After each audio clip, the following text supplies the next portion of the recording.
Welcome back, everyone. Today we're diving deep into feudal Japan, Oh, a cool. land of samurai, shoguns, and constantly shifting alliances. Yeah, You've probably heard of Hattori Hanzo. of course. I mean, he's like synonymous with ninjas, right? He is. Maybe you picture him as this like Yeah. stealthy assassin lurking in the shadows. Right. Maybe even a Teenage Mutant Ninja Turtle, who knows? Right. But get ready to have those preconceptions challenged, because the real Hattori Hanzo Okay. was so much more than just a skilled fighter. Yeah, what's really fascinating about Hanzo Yeah. is that he kind of like transcended that typical image of a shinobi. Okay, before we go any further, Yeah? let's break down what shinobi actually means. Okay. I think a lot of people, myself included, Sure. have this like Hollywood image of ninjas in all black, you know, Right. scaling walls and disappearing into thin air. Mm-hmm. What's the reality there?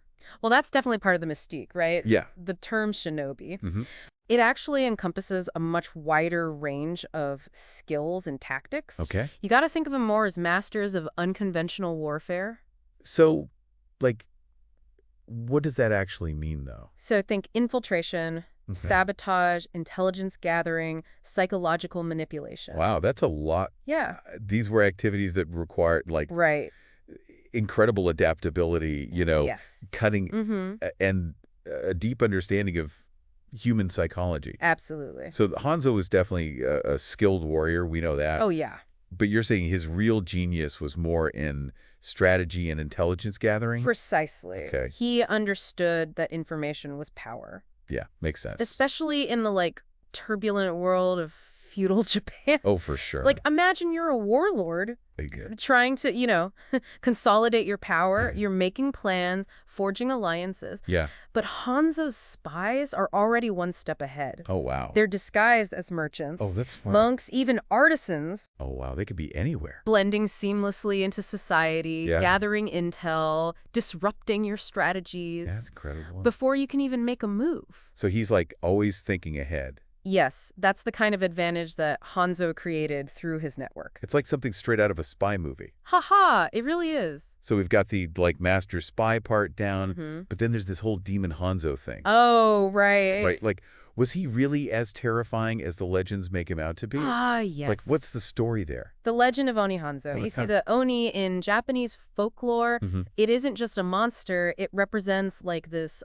overwhelming power, Right. this unstoppable force. I see. And Hanzo, he really cultivated this image, Okay. and he used it to his advantage. So it's like a form of psychological warfare. Exactly. Oh, that's interesting. Think about it. Hmm. If your enemies are already terrified of you before the battle even begins, Yeah. you've already won half the fight. That's a good point. Right. Yeah. So it's very cunning, but Mhm. also a bit ruthless. Yeah, I definitely. mean, how far did he go to cultivate this demon Hanzo persona? I mean, that's what I'm wondering. Well, Yeah. Hanzo was known for his expertise in, like, sabotage Okay. and targeted strikes, So, like, what does that mean? disrupting communication lines, eliminating key figures Oh, wow. with surgical precision. So he wasn't afraid to get his hands dirty. No. Yeah. These actions, they were shrouded in secrecy, Right. executed with deadly efficiency. Yeah, that sounds about right. And this would definitely have contributed to the perception of him as, Right. a near supernatural force. It's amazing how he combined these tactical skills Yeah. with this, like, deep understanding of human psychology. He was a master of it. Yeah. He understood how fear and uncertainty could be used as weapons, That's wild. sowing discord, weakening his enemies Right. before they even set foot on the battlefield. Yeah, This strategic brilliance played a crucial role I bet. in shaping the course of Japanese history, Yeah. particularly during one of its most pivoty moments, Okay, which is... Battle of Sekigahara. Okay, before we dive into that, Yeah. could you quickly explain what the Sekigahara battle was all about? Of course. I'm sure some of our listeners Right. might not be familiar with all the ins and outs of Japanese history. Of course. So the Battle of Sekigahara, Yeah. it was a turning point Okay, in Japanese history. I see. A clash of powerful warlords vying for control of the nation. Oh, wow. Imagine like a chaotic and brutal conflict Mhm. with the fate of Japan hanging in the balance. Yeah, that's a lot. It's 1600, Okay, and we have two major factions okay. locked in a power struggle. Hmm. The Western Army, led by Ichida Mitsunari, Okay. and the Eastern Army, led by Tokugawa Ieyasu. And Hanzo, I'm guessing, sided with Tokugawa. Correct. Okay. He was a loyal retainer to Tokugawa Ieyasu, So if Hanzo's not, like, leading armies on the front lines, Right. his specialty is more behind the scenes. So how did he actually influence this massive battle? Well, Sekigahara is a classic example Okay. of how intelligence and strategy can be just as decisive as brute force. Makes sense. Remember those covert operations Yeah. and that vast intelligence network we talked about? Yeah. Hanzo's spies. Mm-hmm. They were instrumental in disrupting enemy communication, Oh, wow. sowing discord among opposing factions, Oh, that's smart. and ultimately weakening their resolve before the fighting even began. That's They incredible. infiltrated the Western army, Wow. spreading misinformation, turning allies against each other. Oh, man. That's like playing 4D chess or something. It really is. Yeah. This internal chaos Right. tipped the scales Oh. in favor of Tokugawa Ieyasu, Okay. who ultimately emerged victorious. So, in a way, Hanzo was the architect of Tokugawa's victory. Absolutely. Even though he wasn't, like, directly leading troops on the battlefield. His influence was subtle, Yeah. but incredibly effective. Right, because he's working behind the scenes. Yeah, it's like a game of chess where Okay. he was always thinking several moves ahead, Right.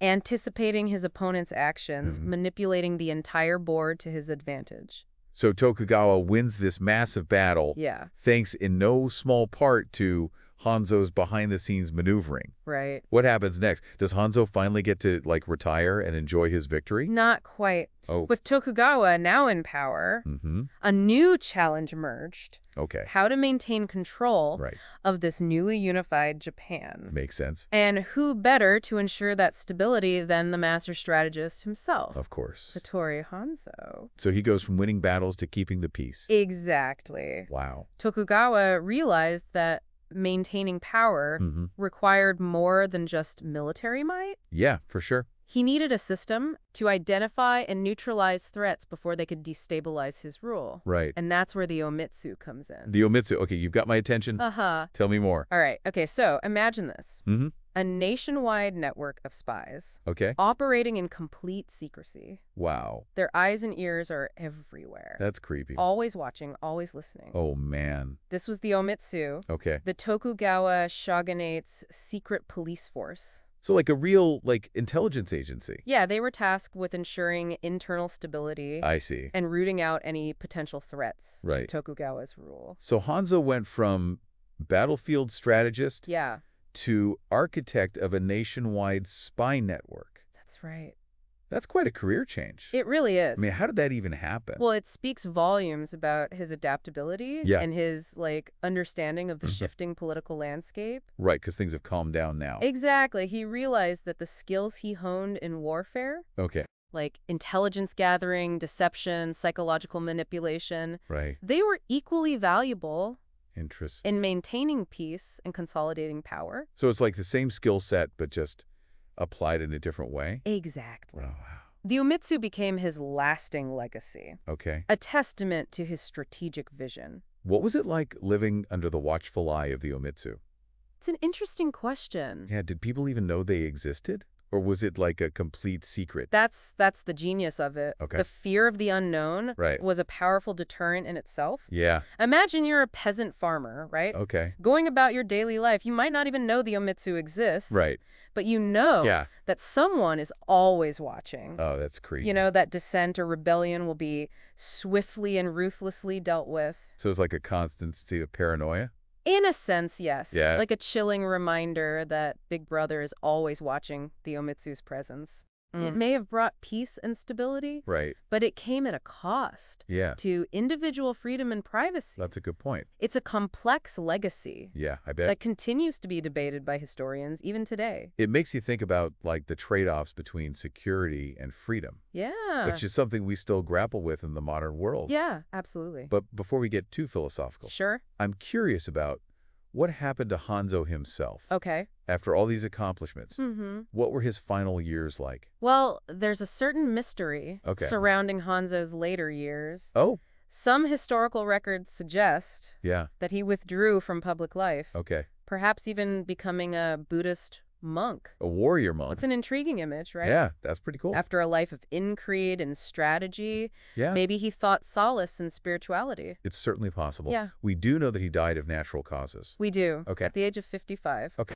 And his final resting place is at the Seininji Tunnel in Tokyo, Okay. where his legendary spears are still preserved. Speaking of those spears, what were they actually like? Ah, good question. Like, are we talking like super long, ornate things with tassels and decorations? Well, based on historical accounts and the artifacts that remain, Hanzo's spears were probably more about, like, practicality Okay. than ostentation. So no fancy decorations or flashy designs. Exactly. Okay, I see. So more function over form. Yeah, a true shinobi values effectiveness above all else. Right. The spears were probably designed Okay. for both close combat Okay. and throw. Wow, so versatile. Yeah, making Hanzo a versatile and dangerous opponent in any situation. That's pretty cool. And they would have been crafted with the utmost care, Right. balancing strength and flexibility, Yeah. honed to a razor-sharp edge. Okay, so no tassels then. Haha, probably not. But still, there's something so cool about imagining these legendary weapons. I know, right?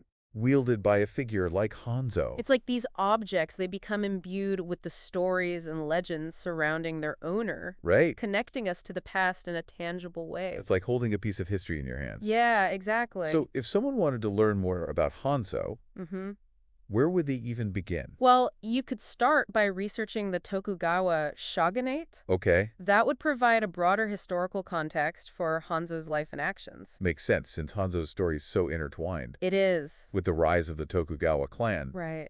What about, like, resources on ninja and shinobi warfare? Oh, there are plenty of books and articles out there Yeah. that delve into the history and techniques of these warriors, separating the myth from the reality Right. of what they were actually like. Yeah, because there's so much, like, pop culture stuff out there. Exactly. Yeah. You could also explore historical fiction novels. Oh, we love a good historical novel. They're great.